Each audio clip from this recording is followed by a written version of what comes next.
আসসালামু আলাইকুম ওয়া রাহমাতুল্লাহি ওয়া বারাকাতুহু। আলহামদুলিল্লাহি ওয়াহদাহু ওয়াসসালাতু ওয়াসসালামু আলা মান লা নাবিয়্যা বা'দা, আম্মা বা'দ। আউযু বিল্লাহি মিনাশ শাইতানির রাজীম। বিসমিল্লাহির রহমানির রহিম। ক্বাদ আফলাহাল মুমিনুন আল্লাযীনা হুম ফী সালাতিহিম খাশিউন ওয়াল্লাযীনা হুম আনিল লাগবি মুরিদুন।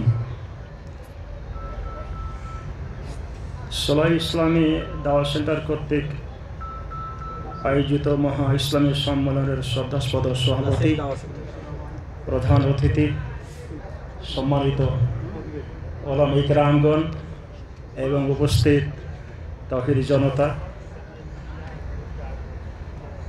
আসরের পর থেকে আসবো ইচ্ছা পোষণ করেছিলাম, তো হঠাৎ করেই একটু ঠান্ডাজনিত কারণে একটু মাথা ব্যথা দেখা দেওয়ায় আমি ভাবলাম যে যাবো না, এটা মেসেজও করেছিলাম। তারপরে মনটা মানল না, আমি খুব চলে আসলাম। বিশেষ করে ওলামা ইকরামদের সাথে সাক্ষাৎ ঘটাটা একটা বড় গুরুত্বপূর্ণ বিষয়।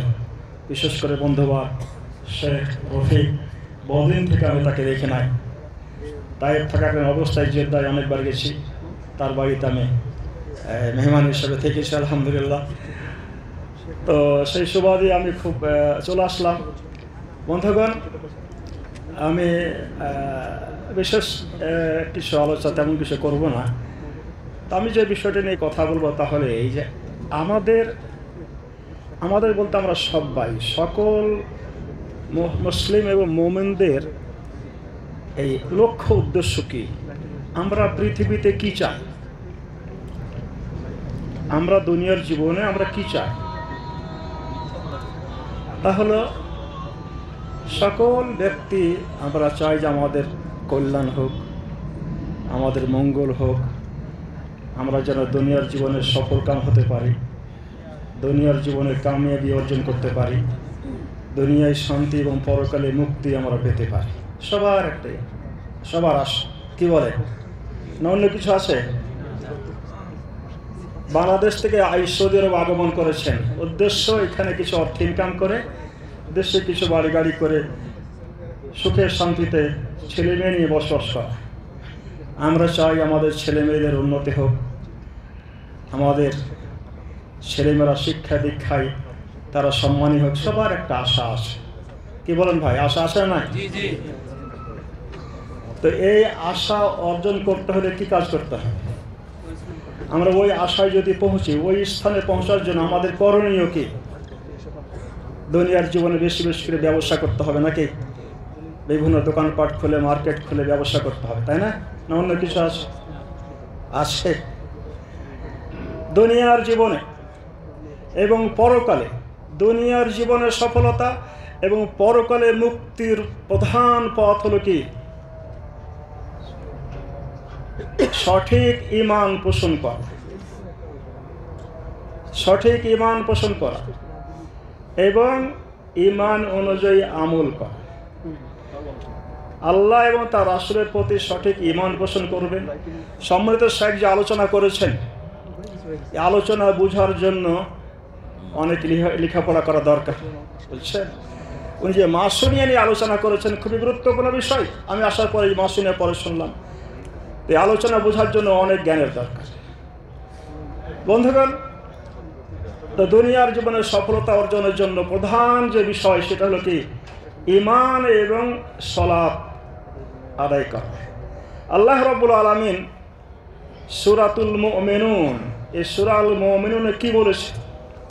আল্লাহ বলেছেন, বিসমিল্লাহির রহমানির রহিম, ক্বাদ আফলাহাল মুমিনুন।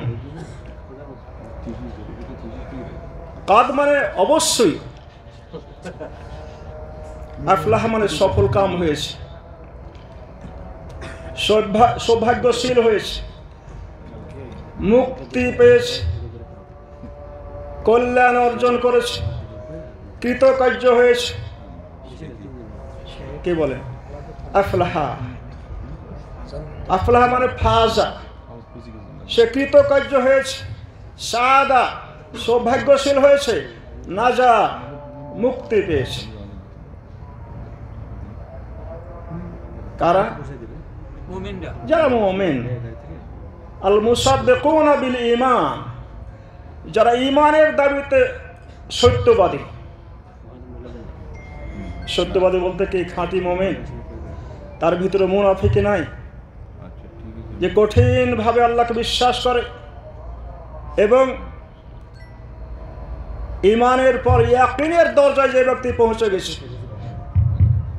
ঈমান এবং ইয়াকিনের মধ্যে সর্বোত্তম স্থান হলো ইয়াকিন।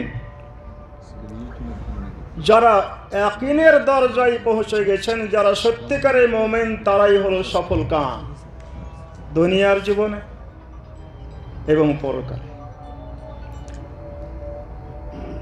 ওই মুমিনদের গুণাবলী কি? আল্লাযিনা হুম ফি সালাতিহিম খাশিউন, যারা তাদের সালাতে খুশু খুজু অবলম্বন করে। খাশিউন আই খায়িফুন, যারা ভীত সন্ত্রস্ত হয়ে সালাত পড়ে। যারা ভীত সন্ত্রস্ত হয়ে সালাত পড়ে। মুতাওয়াজিনুন, যারা বিনয়ী নম্রতার সহিত সালাত পড়ে।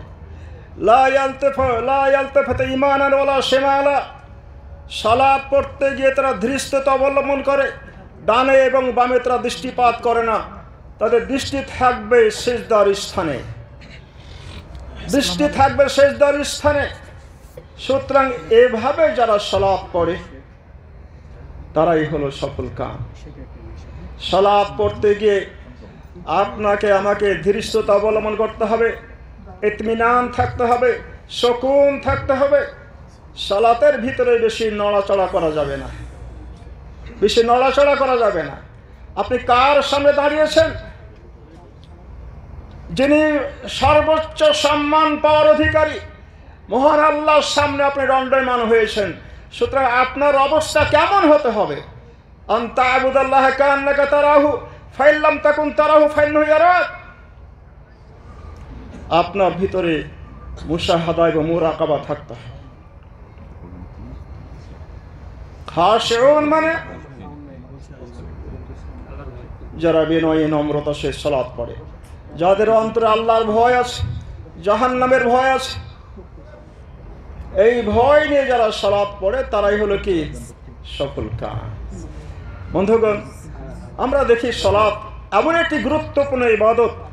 এই ইবাদতের ক্ষেত্রে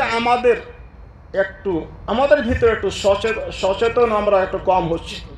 সালাতের আজান হয়ে যাওয়ার পরও আমরা করি কি? বিভিন্ন খোশ গল্পে ব্যস্ত, দোকান খোলা আছে, মার্কেট খোলা আছে, গল্প করছি।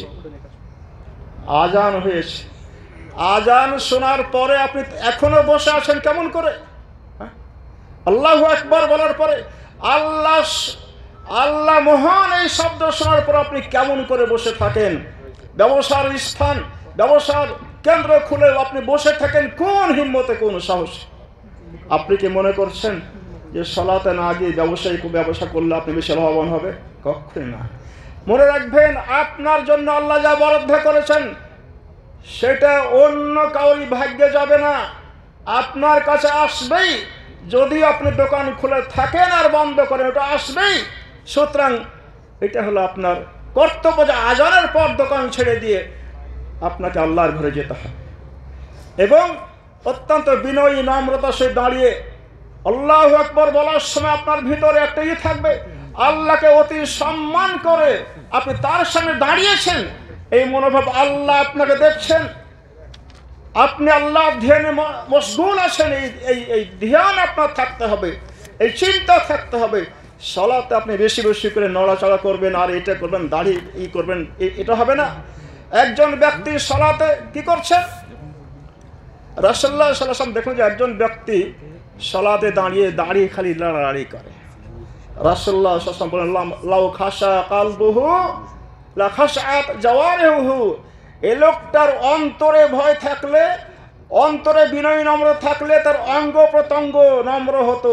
সুতরাং আপনি যখন সালাত পড়বেন, সালাতে যদি আপনার খুশু থাকে তাহলে অঙ্গ প্রত্যঙ্গ হবে বিনয়ী। এইখান থেকে সেলিম বাটপার হিজবুত তাওহীদের ওই ব্যক্তি যে সালাত শিক্ষা দেয় সেই সালাতটা বাতিল। ওই সালাতে খুশু নয়, বিনয়ী নম্রতা নয়, সুতরাং বন্ধুগণ, আমাদের এই সালাত এমন একটি ইবাদত, এই ইবাদত আপনার দুনিয়ার সকল কল্যাণ আপনাকে প্রদান করবে। ইবাদতের মাধ্যমে সকল কিছু অর্জন করতে আপনি অর্জন করতে সক্ষম হবেন। আল্লাহ রাব্বুল আলামিন বলছে, ওয়ামুর আহলাকা বিসসালাহ, তুমি তোমার পরিবারকে সালাতের আদেশ করো। আস্তাবির আলাইহা লা নাসলুকা রিজকা নাহনু নারজুকা ওয়াল আকিবাতু লিত্তাকওয়া। আল্লাহ আপনার কাছে রিজিক চান, আল্লাহ রিজিক দিয়ে থাকেন, আপনি নিজে সালাত পড়বেন, পরিবারকে নামাজি বানাবেন। আপনি পাক্কা নামাজি হয়ে যান, পাক্কা মুমিন হয়ে যান, আল্লাহ আপনার জিম্মাদার হবে। সুতরাং যদি আপনি দুনিয়ায় শান্তি চান, উন্নতি চান, তাহলে আপনার কর্তব্য সালাত পড়তে হবে। সকল কিছুর পূর্বে সালাত, এবং আপনার আমল এবং কথার ভিতরে আল্লাযিনা হুম আনিল লাগবে মুরিজুন, লঘু থেকে আপনাকে পরহেজ করতে হবে, বেঁচে থাকতে হবে। লঘুর প্রধান অর্থ হলো আপনার বাতিল কথাবার্তা, শিরিক কর্ম এবং বাতিল স্থানে আপনি গমন করবেন না। যেখানে কিসসা কাহিনী আলোচনা হয়, যেখানে মিথ্যা গল্প গুজব যেখানে আলোচনা হয়, ওই সকল মাহফিলে আপনি যেতে পারবেন না। যেখানে আপনার শিরকের আড্ডাখানা, শিরকের স্থান এবং যেখানে মূর্তি পূজা হয়, আপনি সেখানে গমন করতে পারবেন না। কখনই ভাববেন না যে আল্লাহর বিরুদ্ধে যারা অবস্থান করছে, শিরকের এবং শিরককারীকে সম্মান করে যারা সম্মানী হতে চায়, তারা বোকার স্বর্গে বসবাস করছে। সুতরাং বন্ধুগণ, আসুন, দুনিয়ায় যদি শান্তি চাই, পরকালে মুক্তি পেতে হলে আমাকে যথাযথভাবে সালাত পড়তে হবে, এবং সালাত পড়তে হবে আউয়াল ওয়াক্তে, প্রথম কাতারে, প্রথম তাকবীরে আপনাকে জামাতে যেতে হবে, তাহলে আপনি সফলকাম হতে পারবেন। সুতরাং আর আমি লম্বা না করে এখানে শেষ করছি। আকুলু কাউলি হাযা আস্তাগফিরুল্লাহ লি ওয়া লাকুম ওয়া লিস-সাইরিল মুসলিমিন ইন্নাহুল গফুরুর রহিম। আসসালামু আলাইকুম ওয়া রাহমাতুল্লাহি ওয়া বারাকাতুহু।